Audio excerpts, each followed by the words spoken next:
This weekend, we're smoking up this crazy delicious salted caramel skillet cookie. Since I'm smoking this thing on the Pit Boss anyways, I use my little cast iron pot to melt down my butter, but you can use the microwave if you want to. Once your butter is all melted, add that to the mixer with your white sugar and your brown sugar. Mix it all together. You're going to follow that with your 2 eggs and your 2 egg yolks. And then followed by that, you're going to add your vanilla. Make sure to always over pour like grandma says. And guys, this is a great way to get your kids involved. You can see my little 3-year-old loves to help out here. Her little hand comes in here to grab her a few. And you can measure with your heart on the chocolate chips, kind of up to you and your family. Just mix into your liking. And then we'll be ready to put it in the cast iron. I'll add a little bit of butter to the bottom of my cast iron and preheat it on the Pit Boss. Once it gets all melted, I move that butter around all over the cast iron before I start patting in my cookie dough.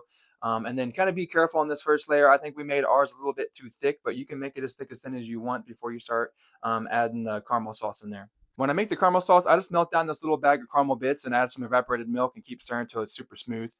Don't forget to add your sea salt in there as well. Once we pour in our caramel, I start grabbing little pieces of cookie dough and placing them on the top. And you got to remember, when this thing bakes, that cookie dough is going to expand. So you don't need to fill every square inch of the pan here on top.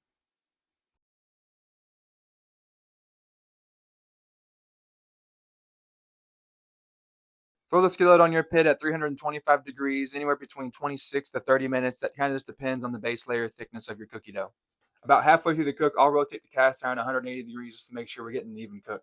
Once it's finished, pull it off there, and you can top with your favorite chocolate chips, or like my daughter insisted on using these tiny little football chocolate chips. Let us know how this worked out for you and your family, and go and like and follow us on Instagram and Facebook, and go over to YouTube and hit that subscribe button.